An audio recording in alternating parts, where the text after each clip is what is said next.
स्वागत है आपका हमारे channel true crime story Hindi में। दर्शकों, हम यहां पर क्राइम की सच्ची घटना लेकर आते हैं। आप पहली बार हमारे चैनल पर आए हैं तो कृपया चैनल को सब्सक्राइब जरूर करें। आइए शुरू करते हैं आज की सच्ची घटना। सूरज के निकलते ही आसमान में छाई कोहरे की धुंध साफ होने लगी थी। चिड़ियों की मधुर आवाज ने सुबह होने का आभास कराया तो बागेश्वरी देवी भी उठ गईं। उनकी बड़ी बहू पहले ही उठकर फ्रेश हो गई थी, लेकिन पहली मंजिल पर रहने वाला उनका छोटा बेटा, बहू और पोता अभी तक नहीं उठा था।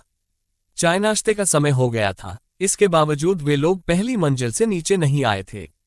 एक बार तो बागेश्वरी देवी को लगा कि शायद ठंड होने की वजह से वे उठ न पाए होंगे, लेकिन इतनी देर तक न कभी बेटा ओम प्रकाश सोता था और न पोता शिवा, इसलिए वो परेशान होने लगी। वो उत्तर प्रदेश के गोरखपुर जिले की कोतवाली शाहपुर में रहती थी। मकान की ऊपरी मंजिल पर काम चल रहा था। 8:30 बजे मजदूर काम पर आ गए थे, लेकिन तब तक ऊपर सो रहे लोगों में से कोई नहीं उठा था। मजदूर जैसे ही सीढ़ियां चढ़ते हुए प्रथम तल पर पहुंचे, उन्हें कमरे के अंदर से दरवाजे के जोर जोर से खड़काने और औरत के चिल्लाने की आवाज सुनाई पड़ी। एक मजदूर ने जल्दी से दरवाजे की बाहर से लगी सिटकनी खोल दी।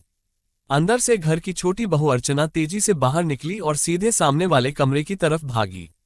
उसे इस तरह भागकर कमरे में जाते देख मजदूर हैरान रह गए। अर्चना ने जैसे ही दरवाजे पर हाथ रखा, दरवाजा खुल गया। अंदर का दिल दहला देने वाला नजारा देखकर उसके पांव चौखट पर ही जम गए और वो जोर से चीखी। उस कमरे में बेड पर ओम प्रकाश की लाश पड़ी थी। फर्श पर खून ही खून फैला था। उन्हीं के बगल 4 साल के मासूम बेटे शिवा की भी लाश पड़ी थी। दोनों लाशें देखकर ही अर्चना जोर से चीखी थी। बाप बेटे की लाशें देखकर मजदूरों के भी हाथ पांव फूल गए। अर्चना रोती चीखती नीचे सास बागेश्वरी देवी के पास पहुंची। बहू के मुंह से बेटे और पोते की हत्या की बात सुन उनका पूरा बदन कांपने लगा। घर में रोना पीटना मच गया। दोनों की आवाजें सुनकर पड़ोसी भी आ गए। जैसे जैसे ये खबर मोहल्ले में फैलती गई, लोग बागेश्वरी देवी के घर आने लगे। बागेश्वरी देवी की बड़ी बहू ने फोन द्वारा इस घटना की सूचना अपने पति राजकुमार को दे दी। वो उत्तर प्रदेश पुलिस में इंस्पेक्टर थे। छोटे भाई और भतीजे की हत्या की बात सुनकर वह भी सन्न रह गए। उन्होंने कोतवाली शाहपुर के प्रभारी आनंद प्रकाश शुक्ला को फोन द्वारा घटना की जानकारी दे दी। इंस्पेक्टर आनंद प्रकाश शुक्ला तुरंत पुलिस टीम को साथ लेकर अशोकनगर स्थित राजकुमार यादव के घर पहुंच गए। मृतक ओम प्रकाश यादव के ससुर दीपचंद यादव राज्य के मुख्यमंत्री अखिलेश यादव के पीएसओ थे। उन्हें जब घटना की जानकारी मिली तो उन्होंने गोरखपुर रेंज के आईजीपी मीना को फोन किया। इसके बाद तो IGP Meena, crime branch, STF की टीम, डॉग स्क्वाड और फोरेंसिक टीम वहां पहुंच गई। थोड़ी ही देर में अशोकनगर पुलिस छावनी में तब्दील हो गया। पुलिस ने बड़ी बारीकी से घटनास्थल की जांच की। जिस कमरे में दोनों लाशें पड़ी थीं, वहीं बेड के पास खून से सना एक हथौड़ा और एक कूदने वाली रस्सी पड़ी थी। लाशें देखकर ही लग रहा था कि हत्यारे ने हथौड़े से ओम प्रकाश की हत्या की थी, जबकि उनके बेटे का रस्सी से गला घोटा था। पुलिस ने दोनों सामानों को कब्जे में ले लिया। सभी को ये बात परेशान कर रही थी कि आखिर बच्चे की हत्या क्यों की गई। पुलिस की नजर जब कमरे के दरवाजे की सिटकनी पर पड़ी तो दरवाजे पर सिटकनी तोड़ने जैसा कोई निशान नहीं था। देखकर लग रहा था कि किसी ने सिटकनी के पेंच खोलकर उसे फर्श पर रख दिया था। जबकि पूछताछ में अर्चना ने बताया था कि उसके पति अंदर से सिटकनी बंद करके सोए थे। उसने ये भी कहा था कि लूटपाट का विरोध करने पर लुटेरों ने हथौड़े से उसके पति की हत्या की होगी। उसी समय बच्चा जा गया होगा, तब पहचाने जाने के डर से उन्होंने बच्चे को भी मार दिया होगा। लूटपाट के दौरान खटपट की आवाज सुनकर वह आना जाए, इसलिए बदमाशों ने उसके कमरे की सिटकनी बाहर से बंद कर दी थी। अर्चना का बयान पुलिस को कुछ अजीब लग रहा था। बागेश्वरी देवी के बड़े बेटे इंस्पेक्टर राजकुमार आ गए तो वो उस कमरे में गए जहां दोनों लाशें पड़ी थीं। उन्होंने भी कमरे का निरीक्षण किया। उन्हें भी साफ लग रहा था कि यह लूट का मामला नहीं है। पुलिस ने घटनास्थल की कार्रवाई पूरी करने के बाद दोनों लाशों को पोस्टमार्टम के लिए भिजवा दिया। मृतक की मां बागेश्वरी देवी की तहरीर पर पुलिस ने अज्ञात के खिलाफ दोनों हत्याओं का मुकदमा दर्ज कर लिया। तकरीबन 7 साल पहले की बात है। यह मामला एक तो विभागीय था, दूसरे बात मुख्यमंत्री तक पहुंच चुकी थी, इसलिए उसी दिन शाम को आईजीपी मीना, एसएसपी लव कुमार ने SP Hemant Kutiyar, SP crime branch Manik Chand और सीओ कमल किशोर को बुलाकर विचार विमर्श करने के साथ इस केस का जल्द से जल्द खुलासा करने के निर्देश दिए। एसएसपी लव कुमार के निर्देश पर थाना प्रभारी आनंद प्रकाश शुक्ला ने सबसे पहले मृतक ओम प्रकाश और उनकी पत्नी अर्चना के मोबाइल नंबरों की कॉल डिटेल्स निकलवाए। ओम प्रकाश की कॉल डिटेल्स से तो कुछ खास नहीं मिला, लेकिन अर्चना की कॉल डिटेल्स चौंकाने वाली थी। रात 12:30 से 1:30 बजे के बीच उसने एक नंबर पर कई फोन किए थे। जांच में पता चला कि वो नंबर फिरोजाबाद जिले के स्वामीनगर के रहने वाले अजय कुमार यादव का था और उसके फोन की लोकेशन दोपहर के बाद से लेकर उस समय तक गोरखपुर की थी। यही नहीं, इसके पहले भी उस नंबर पर अर्चना की दिन में कई बार लंबी बातें होती रही थीं। सारा माजरा पुलिस की समझ में आ गया। अर्चना शक के दायरे में आ गई, लेकिन पुलिस ने इस बात का एहसास किसी को नहीं होने दिया। अजय कुमार गोरखपुर में ही था, लेकिन पुलिस के पास उसका कोई फोटो नहीं था जिससे उसे पहचाना जा सके। अजय कुमार के फोटो के लिए पुलिस ने सोशल साइट फेसबुक खंगाली तो उसमें उसका फोटो मिल गया, लेकिन फेसबुक पर पड़े उसके फोटो देखकर एक बारगी पुलिस को झटका सा लगा, क्योंकि एक फोटो में वह समाजवादी पार्टी के सुप्रीमो मुलायम सिंह यादव के साथ बैठक में था तो दूसरे फोटो में मुख्यमंत्री अखिलेश यादव से हाथ मिला रहा था। उन्होंने यह बात एसएसपी लव कुमार को बताई तो उन्होंने कहा कि स्थितियों से साफ लगता है कि इन हत्याओं में उसी का हाथ है, इसलिए उसे तुरंत गिरफ्तार करो। देर होने पर वह हाथ से निकल सकता है। मोबाइल की लोकेशन से पुलिस को पता चल गया था कि अजय कुमार बस अड्डे पर है। पुलिस को फोटो मिल ही गया था, इसलिए 22 जनवरी की सुबह पुलिस ने बस अड्डे को घेर लिया। वहां पर भारी मात्रा में पुलिस बल देखकर अजय ने भागने की कोशिश तो की, लेकिन वो भाग नहीं सका। पुलिस उसे पकड़कर सीधे शाहपुर कोतवाली ले आए। अजय कुमार के पकड़े जाने की सूचना मिलते ही एसएसपी लव कुमार और एसपी हेमंत कुटियार थाने आ गए। अजय ने खुद को समाजवादी पार्टी का नेता बताते हुए बिना वजह थाने लाए जाने पर रौब तो खूब झाड़ा, लेकिन जब उसके सामने कॉल डिटेल्स रखी गई तो उसकी सारी हेकड़ी निकल गई। रुआंसी आवाज में हाथ जोड़कर उसने पुलिस अधिकारियों के सामने गिड़गिड़ाते हुए कहा, सर, मुझसे बहुत बड़ी गलती हो गई। अर्चना की बातों में आकर मुझसे यह अपराध हो गया। उसी ने मुझ पर पति और बच्चे को रास्ते से हटाने का दबाव डाला था। इसके बाद अजय ने ओम प्रकाश और उनके 4 साल के मासूम बेटे की हत्या की पूरी कहानी सुना दी। अजय ने स्वीकार कर लिया कि इन हत्याओं में अर्चना का भी हाथ था। इसलिए पुलिस अर्चना को गिरफ्तार करने के लिए अजय को साथ लेकर अशोकनगर कॉलोनी पहुंच गई। उस समय इंस्पेक्टर राजकुमार के घर परिवार वाले तो थे ही, अर्चना के पिता दीपचंद भी मौजूद थे। पुलिस अधिकारी पूछताछ के बहाने उसे लॉन में वहां ले आए, जहां अजय कुमार खड़ा था। उसे पुलिस हिरासत में देखकर अर्चना का चेहरा सफेद पड़ गया। अजय को देखकर अर्चना समझ गई कि उसका खेल खत्म हो गया है। अब उसके सामने अपना अपराध स्वीकार करने के अलावा कोई दूसरा उपाय नहीं है। इससे पहले कि उससे पुलिस कुछ पूछती, उसने खुद ही कह दिया, हाँ, मैंने ही अजय के साथ मिलकर पति और बेटे की हत्या की है। मुझे इसका कोई मलाल भी नहीं है। अर्चना के मुंह से निकले इन शब्दों को सुनकर वहां खड़े लोग दंग रह गए। बेटी की करतूत पर दीपचंद तो गश खाकर गिर पड़े और बेहोश हो गए। पुलिस ने अर्चना को भी गिरफ्तार कर लिया था। इसके बाद एसएसपी लव कुमार ने पुलिस लाइंस में प्रेसवार्ता आयोजित कर अर्चना और अजय कुमार को पत्रकारों के सामने पेश किया तो दोनों ने अपना अपराध स्वीकार करते हुए ओम प्रकाश और उनके 4 साल के बेटे की हत्या के पीछे की पूरी कहानी सुना दी। इस दोहरे हत्याकांड की जो कहानी सामने आए वो कुछ इस प्रकार थी। उत्तर प्रदेश के जिला गाजीपुर के थाना जमनिया के खलीलचक धड़नी के रहने वाले भोलानाथ यादव का 5 लोगों का छोटा सा परिवार था। उन 5 लोगों में 2 तो वो पति पत्नी थे, बाकी 2 बेटे राजकुमार व ओम प्रकाश और एक बेटी प्रमिला। भोलानाथ साधन संपन्न किसान थे, इसलिए अपने बच्चों को बेहतर शिक्षा दिलाई। पढ़ लिख कर बड़ा बेटा राजकुमार यादव उत्तर प्रदेश पुलिस में सब इंस्पेक्टर हो गया तो दूसरा बेटा ओम प्रकाश यादव नेत्र परीक्षक। पिता की मौत के बाद राजकुमार ने पूरे परिवार को अपने साथ रख लिया था। उनकी पोंक्षिष्टक गोरखपुर हुई तो वहां किराए पर रहते हुए उन्होंने कोतवाली शाहपुर के अंतर्गत बशारतपुर की पौष कॉलोनी अशोकनगर में जमीन खरीद कर अपना मकान बनवा लिया। राजकुमार की शादी हो चुकी थी। ओम प्रकाश ने नेत्र परीक्षक का डिप्लोमा कर लिया तो उनकी भी शादी सिंगापुर में हो गई। शादी के बाद ओम प्रकाश पत्नी को सिंगापुर से गोरखपुर ले आए। पत्नी को गोरखपुर में अच्छा नहीं लगा तो 6 महीने बाद ही वो सिंगापुर लौट गई।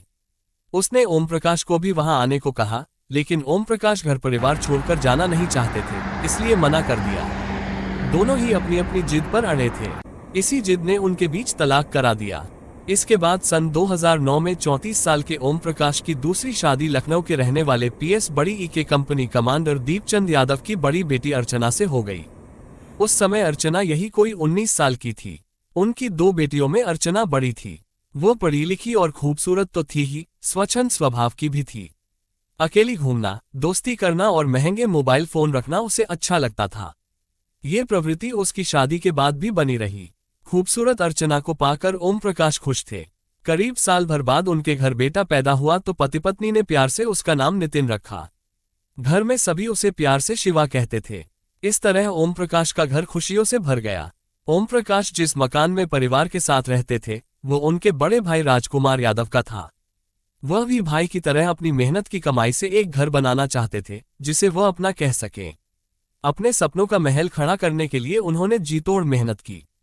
आखिर उनकी मेहनत सफल हुई और उन्होंने थाना गुलरिहा के मोगलहा में जमीन खरीदकर सुंदर सा अपना घर बनवा लिया। उनके बेटे नितिन उर्फ शिवा का जन्मदिन था। उसी दिन वह अपने नए मकान में जाने की तैयारी कर रहे थे। लेकिन उनका ये सपना सपना ही रह गया, क्योंकि अर्चना और ओम प्रकाश के जो 5 साल हंसी खुशी से बीते थे, पिछले साल से उनकी खुशियों में अचानक ग्रहण लग गया था। ओम प्रकाश की बशारतपुर के एक कॉम्प्लेक्स में ऑप्टिकल्स की दुकान थी। उनके दुकान पर चले जाने के बाद अर्चना घर में खाली रहती थी। बूढ़ी सास बागेश्वरी देवी और जेठानी नीचे के कमरे में रहती थी, जबकि वो पहली मंजिल पर। खाली समय में वो टीवी देखकर समय बिताती थी या फिर मोबाइल पर सोशल साइट फेसबुक पर दोस्तों के साथ चैटिंग करती थी। किसी दिन फेसबुक के एडेड फ्रेंड लिस्ट में प्रदेश के मुख्यमंत्री अखिलेश यादव से हाथ मिलाते हुए था सपा सुप्रीमो मुलायम सिंह यादव के साथ बैठे अजय कुमार यादव पर उसकी नजर पड़ी तो वो उससे काफी प्रभावित हुई। उसने अजय की प्रोफाइल खोलकर देखी तो उसमें उसका पता गांव स्वामीनगर, थाना शिकोहाबाद, जिला फिरोजाबाद दिया था। उसका मोबाइल नंबर भी उसमें था।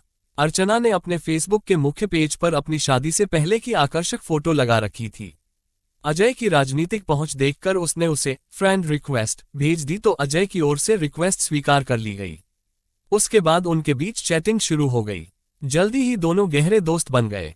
अजय कुमार यादव फिरोजाबाद के थाना शिकोहाबाद के गांव स्वामीनगर का रहने वाला था। 2 भाइयों में वही बड़ा था। उसके घर की माली हालत बहुत अच्छी नहीं थी। गांव में उसके पिता श्याम बहादुर यादव की किराने की दुकान थी। पिता के न रहने पर अजय भी दुकान पर बैठता था। उसकी शादी भी हो चुकी थी।